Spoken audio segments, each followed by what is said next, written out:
그날 밤 장만보는 거울 앞에서 숨을 멈췄습니다. 이마 위로 솟아난 것은 혹이 아니었습니다. 뿔이었지요. 짐승의 뿔 말입니다. 이럴 수가! 떨리는 손으로 만져보니 딱딱하고 차가웠습니다. 손등에는 거친 털이 돋아 있었고요. 문득 며칠 전 지나가던 스님의 말이 떠올랐습니다. 탐욕은 짐승의 씨앗이요. 버리지 않으면 그대 몸이 변할 것이요. 그때는 코웃음을 쳤었지요. 하오나 이제 그 말이 현실이 되어버렸습니다. 거울 속 자신의 모습이 낯설었습니다. 사람도 짐승도 아닌 괴물이었으니까요. 내가 왜 이렇게? 그의 절규는 텅 빈 저택에 메아리 쳤습니다. 하인들은 이미 모두 도망친 뒤였습니다. 이 일이 어찌 시작되었는지 그것은 그보다 훨씬 전으로 거슬러 올라가서 이야기를 시작합니다. 조선 중기 어느 해였습니다. 평안도 청하면에 장만보라는 대부자가 살고 있었지요. 그의 재산은 가히 놀라웠습니다. 곡식 창고만 12채요. 염전이 셋, 목장까지 소유하고 있었으니까요. 마을 전체 토지의 반이 그의 것이었습니다. 소작인들이 거두는 쌀 중 절반이 그의 창고로 들어갔지요. 봄에 씨앗을 빌려주고 가을에 2배로 받아내는 것이 그의 방식이었습니다. 장만보는 키가 훤칠한 사내였습니다. 늘 비단 도포를 입고 다녔고 걸음걸이는 당당했지요. 허리춤에는 금실로 수놓은 주머니를 차고 다녔는데 그 안에는 은자와 동전이 가득했습니다. 걸을 때마다 쨍그랑 소리가 났지요. 그러나 그의 눈빛만큼은 차가웠습니다. 마치 사람을 사람으로 보지 않는 듯한 눈이었지요. 마을 사람들은 그와 눈을 마주치지 못했습니다. 그의 눈빛이 얼음장 같았거든요. 가난은 죄요! 부는 하늘의 뜻이오! 이것이 그의 입버릇이었습니다. 누가 도움을 청하러 오면 이 말을 하며 돌려보냈지요. 게으른 자는 굶어 마땅하오! 하늘도 그들을 돕지 않는데 내가 왜 도와야 하겠소? 장만보에게는 아내도 자식도 없었습니다. 젊은 시절 혼인을 했지만 아내는 그의 인색함을 견디지 못하고 친정으로 돌아가 버렸지요. 그는 홀로 넓은 저택에서 살았습니다. 하인 5명과 함께요. 어느 해 겨울이었습니다. 흉년이 들어 마을 사람들이 굶주리고 있었지요. 가을 추수가 평년의 절반도 되지 않았습니다. 아이들은 나무 껍질을 벗겨 먹었고 노인들은 풀죽을 쑤어 나누어 먹었습니다. 마을에서는 매일 곡소리가 들려왔습니다. 어느 날 오후였습니다. 마을 사람들이 장만보의 대문 앞에 모여들었습니다. 20명도 넘었지요. 나으리 쌀 한 말만이라도 구워주시면 안 되겠습니까?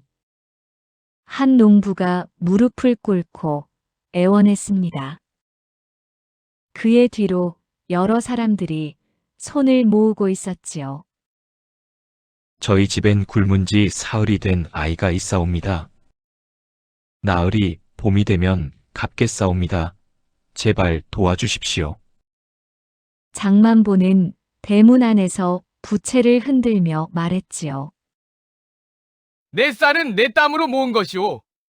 게으른 자들에게 나눠줄 쌀은 없소이다. 한 번만 도와주십시오, 나으리. 물러가시오. 다시 오지 마시오. 장만보가 소리를 지르자 하인들이 대문을 닫아버렸습니다. 사람들은 한숨을 쉬며 돌아섰습니다.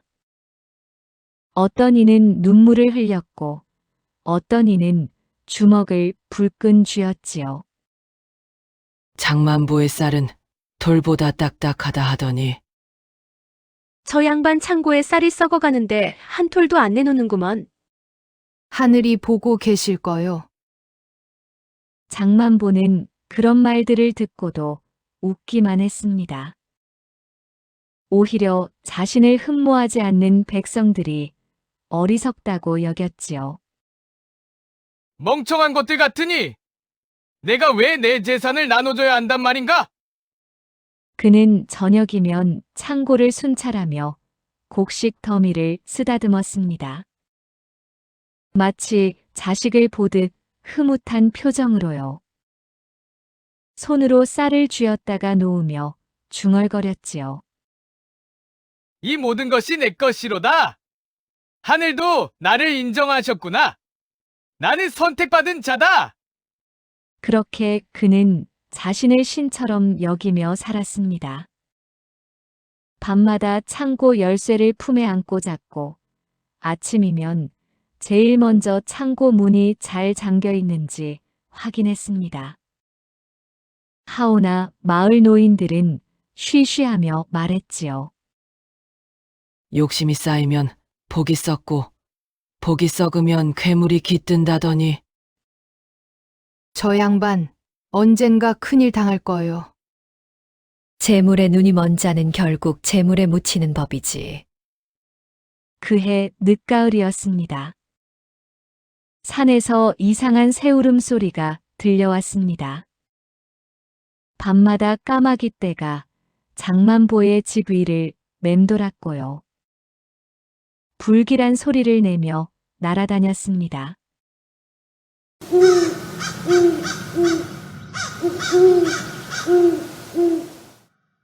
하인들은 불길하다며 수군거렸지요. 요새 이상한 일이 많습니다. 영감님, 꿈자리도 사나우시다던데요.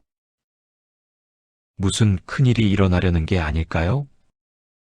어느 날 밤 장만보는 이상한 꿈을 꾸었습니다.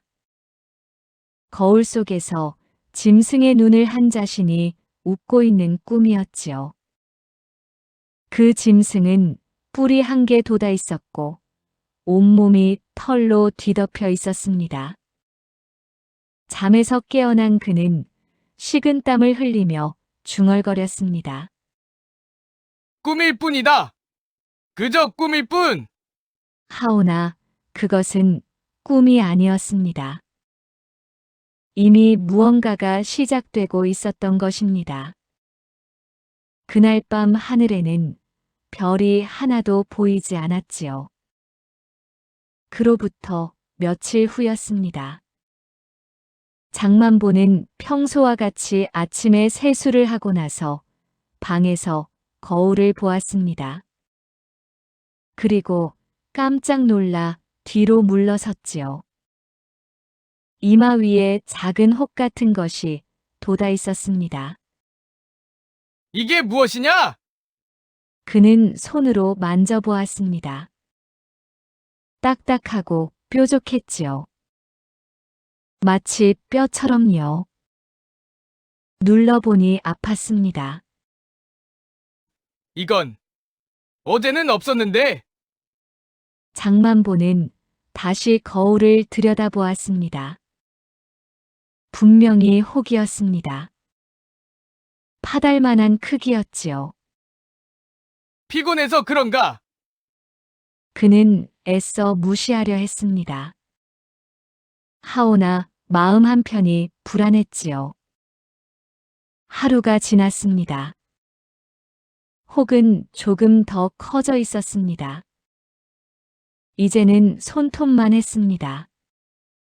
장만보는 급히 의원을 불렀습니다. 마을에서 제일 유명한 의원이었지요.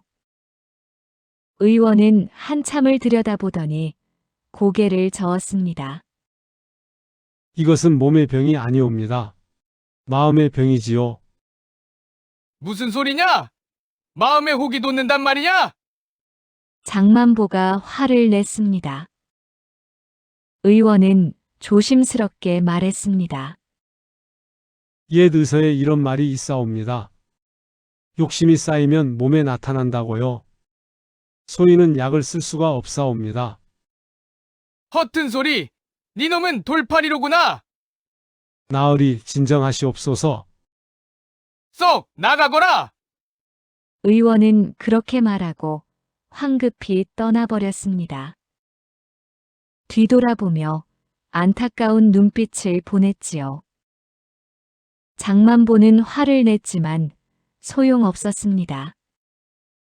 며칠이 지나자 그 혹은 점점 커졌고 일주일 뒤에는 손가락 한마디만큼 자라나 있었지요.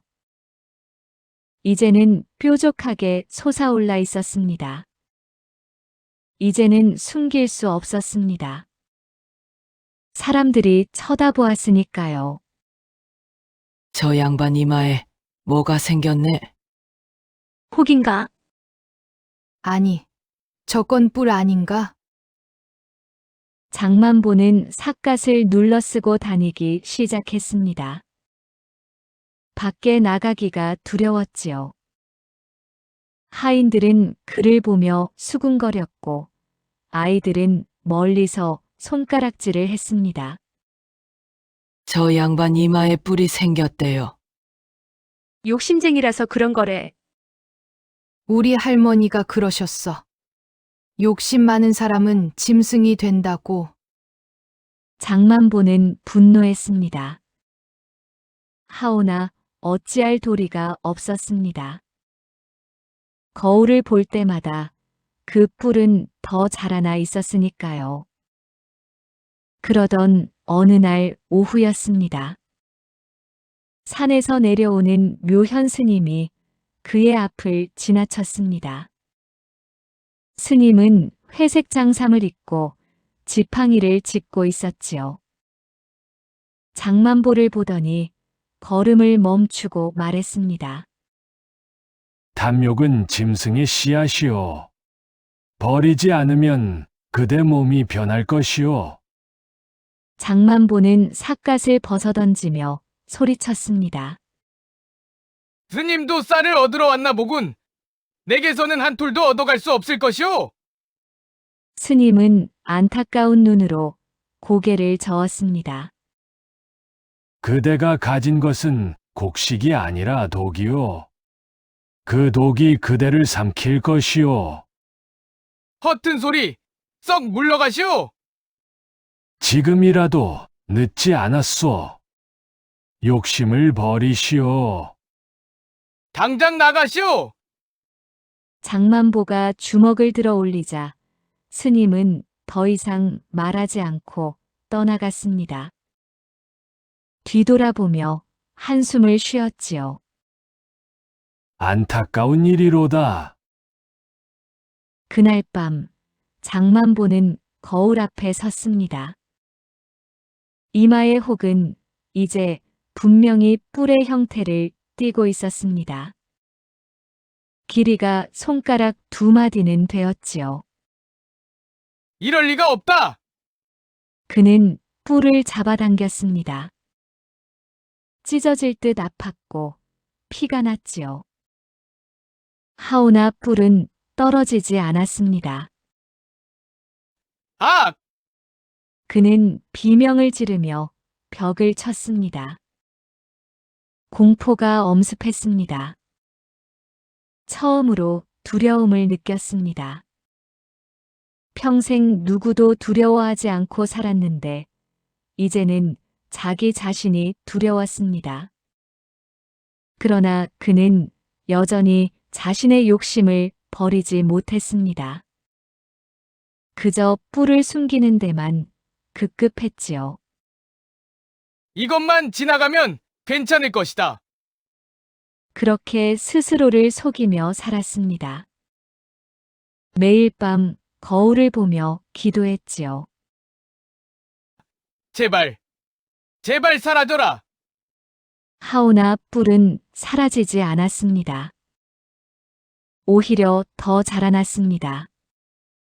하인들이 하나둘씩 이상한 눈빛으로 그를 쳐다보기 시작했습니다.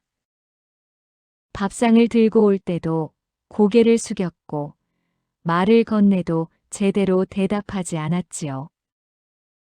영감님이 변하고 계십니다. 무섭습니다. 저 뿔이. 변화는 이미 멈출 수 없는 흐름이 되어버렸습니다. 그리고 더 큰 일이 그를 기다리고 있었지요. 보름이 지났습니다. 장만보의 몸에는 더 이상한 일들이 일어나기 시작했습니다. 어느 날 아침이었습니다. 손을 씻으려다 손등을 보고 깜짝 놀랐지요. 거친 털이 자라나 있었습니다. 처음에는 가는 솜털 같았는데 점점 굵고 뻣뻣해졌지요. 검은 빛이었습니다. 마치 짐승의 털 같았습니다. 이게 뭐야? 그는 소매를 걷어 올렸습니다. 팔뚝에도 털이 자라나고 있었지요. 가슴을 열어보니 가슴팔에도 털이 돋아 있었습니다. 안 돼! 그는 벌벌 떨며 옷을 여몄습니다. 며칠 후 더 끔찍한 일이 벌어졌습니다. 어느 날 아침 하인 하나가 그의 방에 들어왔다가 비명을 질렀습니다. 영감님, 영감님 등에 무슨 일이냐? 장만보는 황급히 옷을 벗어보았습니다. 등뼈 아래쪽에서 무언가가 돋아나고 있었습니다. 꼬리였습니다. 짧지만 분명한 꼬리가 자라나고 있었던 것입니다. 으악! 장만보는 괴성을 질렀습니다. 온 저택이 떠나가라 소리쳤지요. 하인들은 겁에 질려 달려왔습니다. 그리고 그의 모습을 보고는 질겁을 했지요. 영감님이 괴물로 변했어. 도망쳐야 해. 하인들은 한 명씩 짐을 싸기 시작했습니다. 어디 가는 거냐? 돌아오너라! 장만보가 소리쳤지만 아무도 듣지 않았습니다. 너희에게 돈을 주겠다. 은자를 주겠다고. 돌아오너라! 한 명, 두 명, 결국 모두 떠나버렸지요. 제일 오래 모셨던 늙은 하인도 눈물을 흘리며 떠났습니다. 영감님, 미안하옵니다. 저희는 영감님이 무섭습니다. 장만보는 텅 빈 저택에 홀로 남았습니다. 거울을 볼 수도 없었습니다. 거울 속의 자신은 더 이상 사람이 아니었으니까요. 뿔 한 개가 솟아 있었고 얼굴에도 털이 자라나고 있었습니다. 눈도 변하고 있었습니다. 노랗게 빛나는 짐승의 눈이었지요. 나는 사람이다. 사람이라고! 그는 중얼거렸지만 목소리조차 변하고 있었습니다. 점점 낮고 거칠어졌지요. 으르렁거리는 소리 같았습니다. 밤이 되자 배가 고팠습니다. 하오나 밥을 지을 사람이 없었습니다. 장만보는 평생 처음으로 직접 부엌에 들어갔습니다. 쌀을 씻으려 했지만 손이 떨렸습니다. 털 때문에 쌀알이 잘 보이지 않았지요. 물도 제대로 뜨지 못했습니다. 손이 짐승의 발처럼 변하고 있었으니까요. 이게 내가 그토록 아꼈던 쌀인가? 처음으로 쌀이 차갑게 느껴졌습니다. 아무 감정도 들지 않았지요. 이 쌀이 뭐가 그리 중요했단 말인가? 그는 쌀을 바닥에 쏟아버렸습니다. 하얀 쌀알들이 바닥에 흩어졌지요. 나흘째 되던 날, 그는 결국 마을을 떠나기로 했습니다. 사람들에게 이 모습을 보일 수 없었으니까요. 밤을 틈타 산으로 올라갔습니다.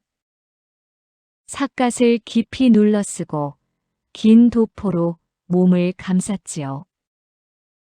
가는 길에 까마귀들이 그의 머리 위로 날아왔습니다. 그리고 똥을 떨어뜨렸지요. 마치 저주라도 하듯이요. 이놈들아, 물러가라! 장만보가 소리치자 새들은 더욱 시끄럽게 울어댔습니다.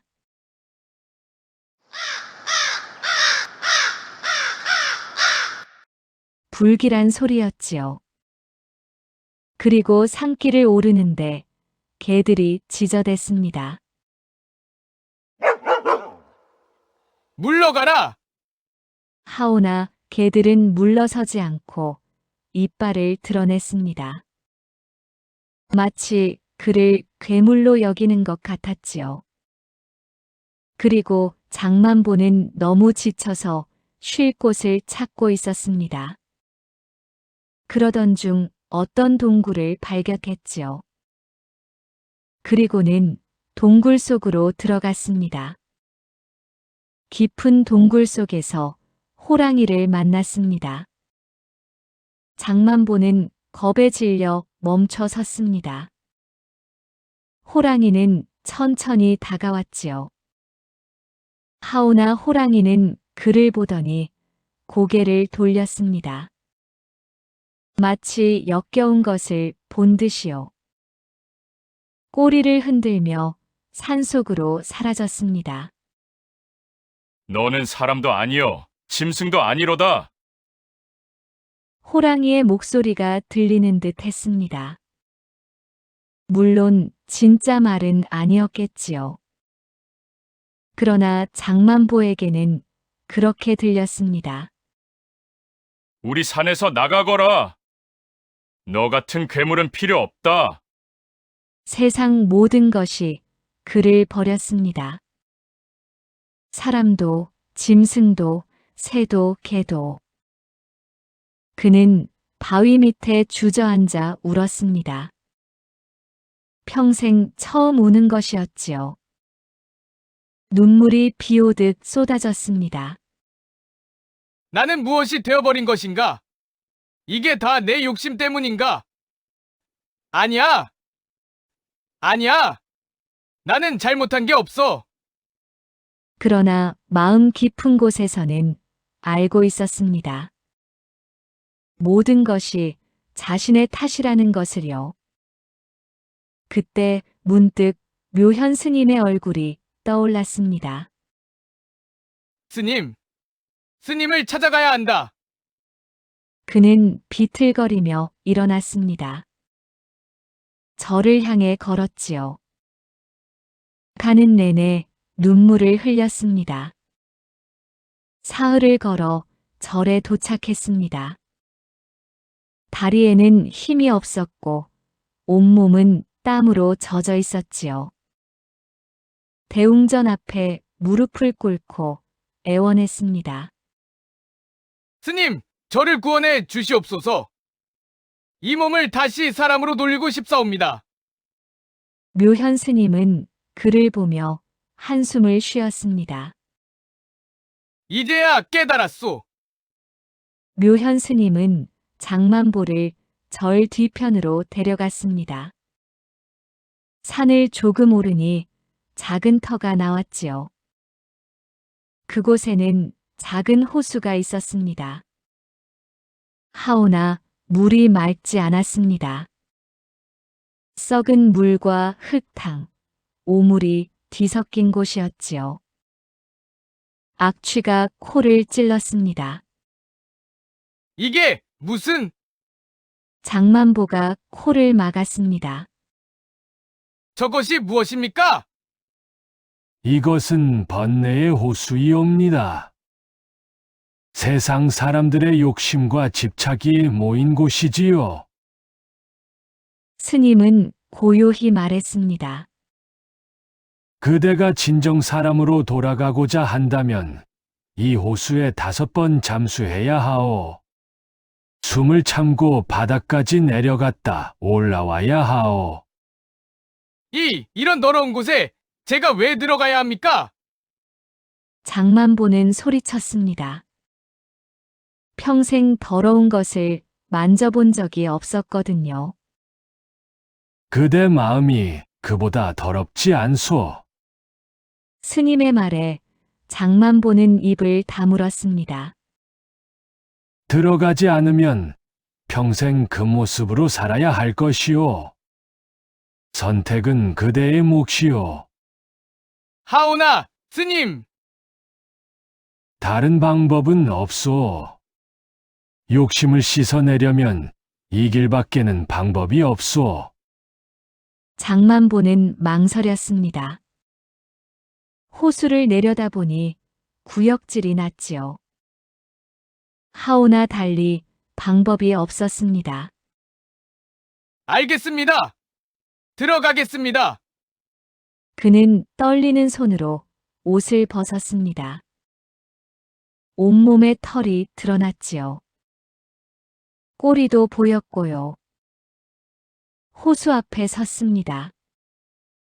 악취가 더 심했습니다. 첫 번째로 들어가야 하오. 숨을 깊이 들이마시고 바닥까지 내려가시오. 스님의 말에 장만보는 숨을 깊이 들이마셨습니다. 그리고 물속으로 들어갔지요. 차가웠습니다. 역겨웠습니다. 온몸에 오물이 달라붙는 느낌이었지요. 눈을 뜰 수가 없었습니다. 손으로 더듬으며 아래로 내려갔습니다. 바닥까지 내려갔다 황급히 올라왔습니다. 물 밖으로 나와 구역질을 했습니다. 온몸이 떨렸지요. 어떠수오?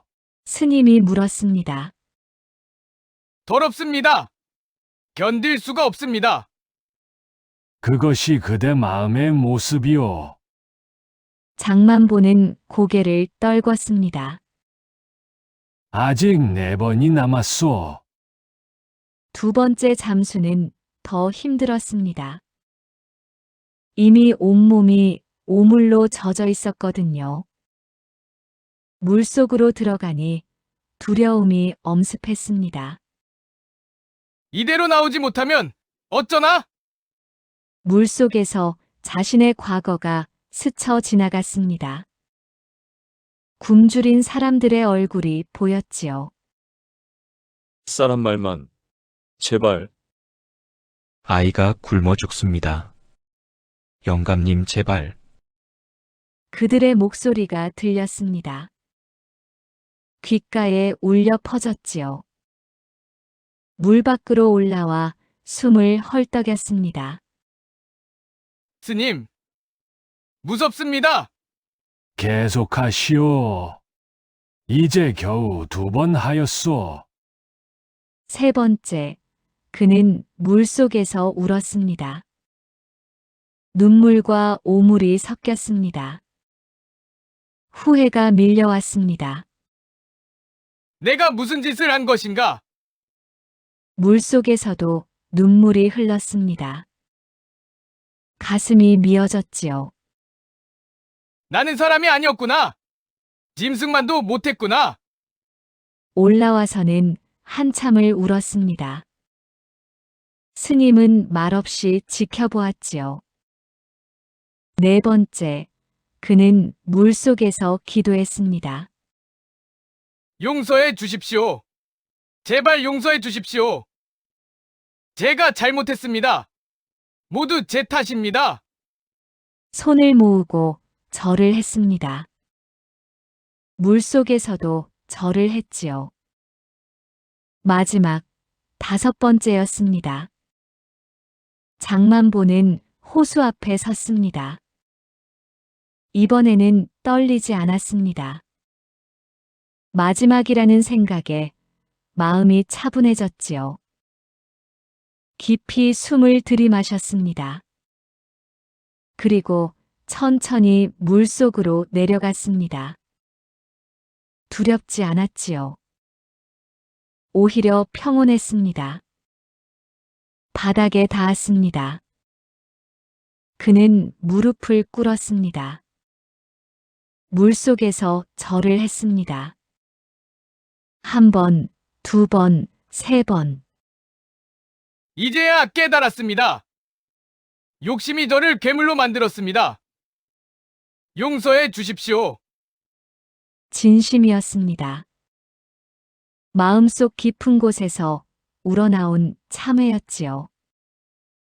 천천히 물 위로 올라왔습니다. 물 밖으로 나왔을 때였습니다.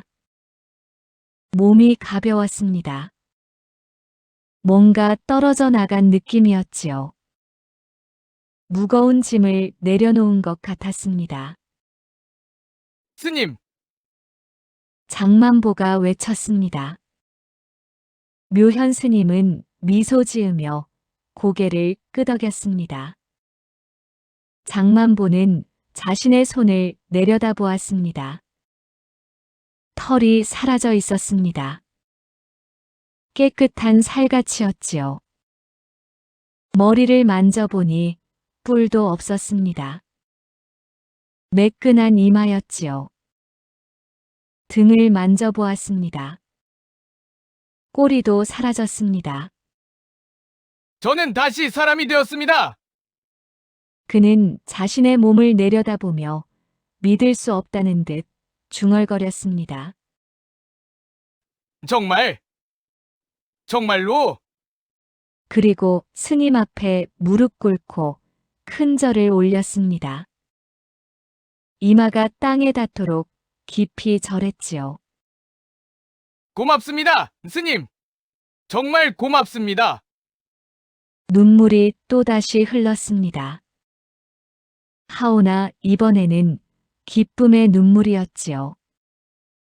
욕심을 버리면 사람으로 살 수 있음을 이제 알겠소. 알았습니다. 이제야 진정 알았습니다. 그렇다면 이제 마을로 다시 돌아가시오. 그리고 진짜 사람으로 사는 것이 무엇인지 보여주시오. 예, 스님. 반드시 그리하겠습니다. 장만보는 일어났습니다. 몸이 깃털처럼 가벼웠지요. 마음도 한없이 가벼웠습니다. 산을 내려가며 그는 하늘을 올려다보았습니다. 구름이 흘러가고 있었지요. 처음으로 하늘이 아름답게 보였습니다. 장만보는 마을로 돌아왔습니다. 대문을 열고 들어서니 저택은 텅 비어 있었습니다. 먼지가 쌓여 있었고 거미줄이 쳐져 있었지요. 이곳에서 나는 괴물처럼 살았구나. 그는 한숨을 쉬며 방을 둘러보았습니다. 다음 날 아침 그는 창고 문을 열었습니다. 쌀이 가득했지요. 그러나 이제는 그저 쌀일 뿐이었습니다. 이것을 나누어야지. 그는 수레를 끌고 마을로 나갔습니다. 사람들은 그를 보고 깜짝 놀랐습니다. 며칠 사이 얼굴이 달라져 있었거든요. 표정이 부드러워졌고 눈빛이 따뜻해졌습니다. 여러분, 장만보가 마을 한가운데에서 소리쳤습니다. 사람들이 하나둘 모여들었지요. 여러분, 제가 큰 죄를 지었습니다. 그는 사람들 앞에서 말했습니다. 저는 욕심에 눈이 멀어 여러분을 외면했습니다. 굶주리는 아이들을 외면했고 고통받는 이들을 모른 척했습니다. 사람들은 서로를 쳐다보았습니다. 믿기지 않는다는 표정이었지요. 제 창고를 여는 것이 마땅합니다. 굶주린 분들께 곡식을 나누어 드리겠습니다. 저 양반이 정말 변했을까?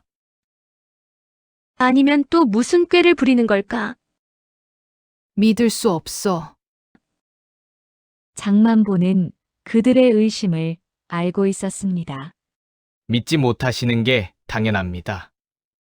하오나 제게 한 번만 기회를 주십시오.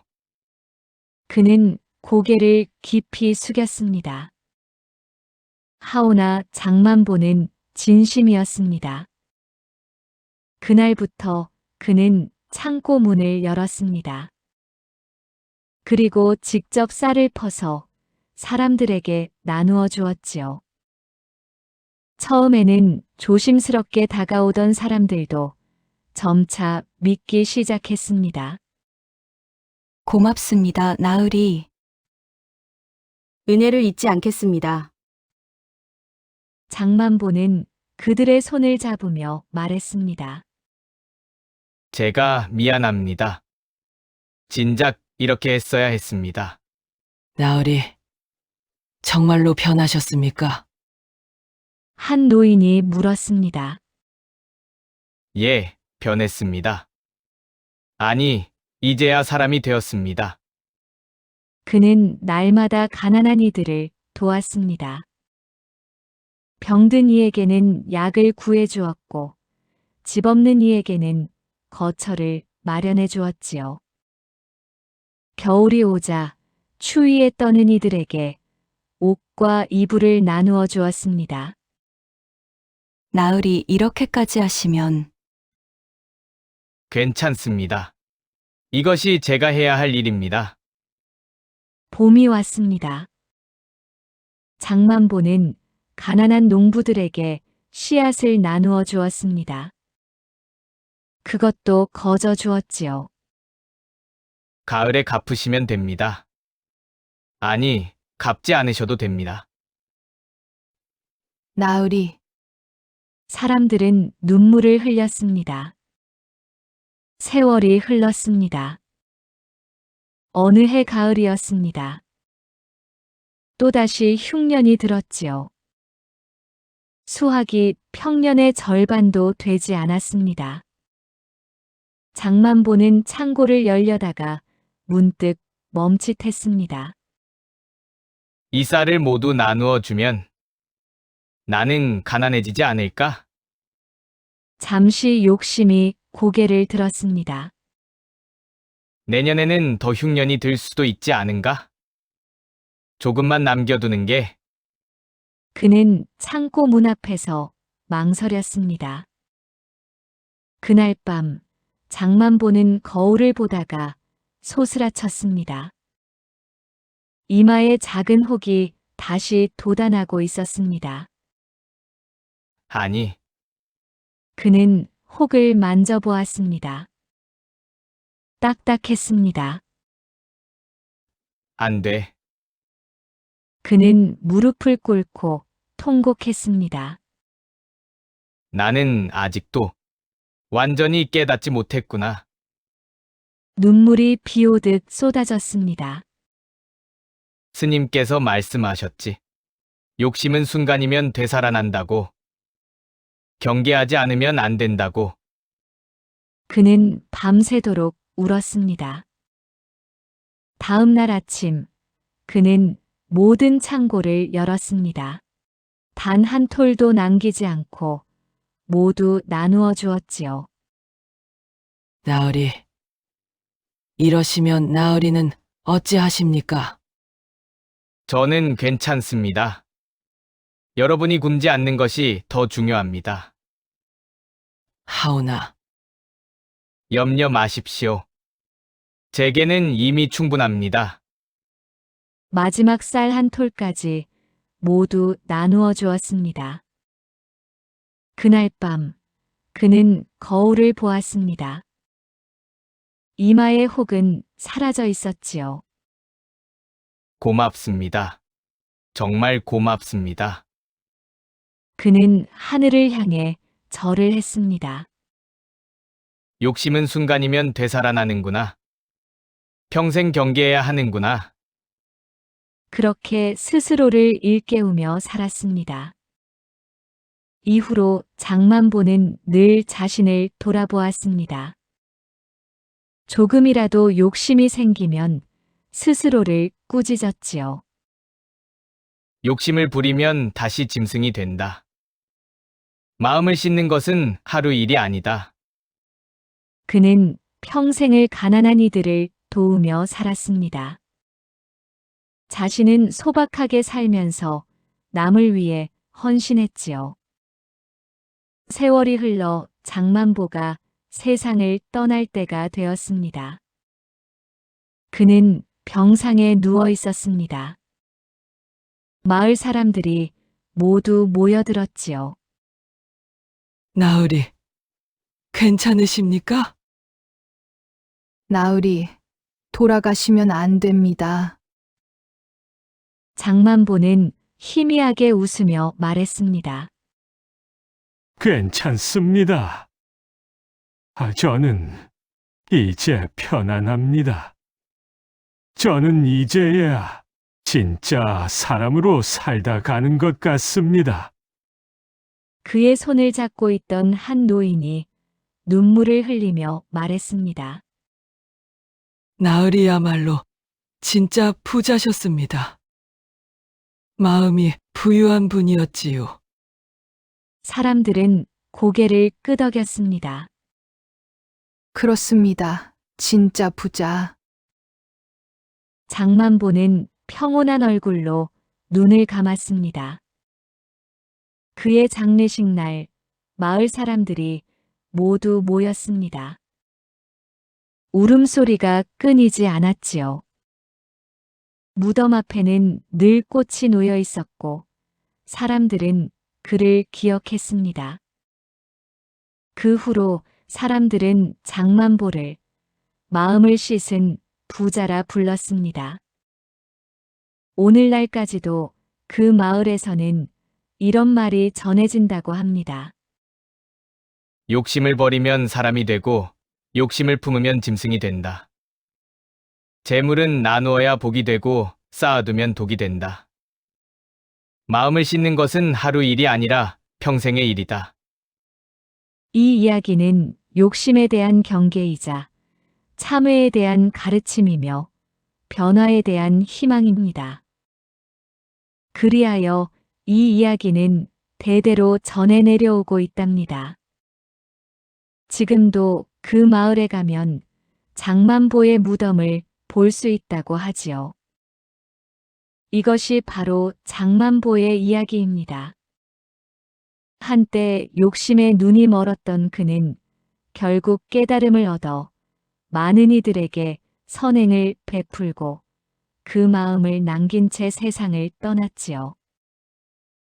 그래서 사람들은 그를 떠올리며 참된 변화는 언제든 가능하다는 희망을 배운답니다. 오늘도 영상을 끝까지 시청해 주셔서 감사합니다. 영상이 좋으셨다면 구독과 좋아요 부탁드려요. 다음에 더 좋은 영상으로 찾아뵐게요. 감사합니다.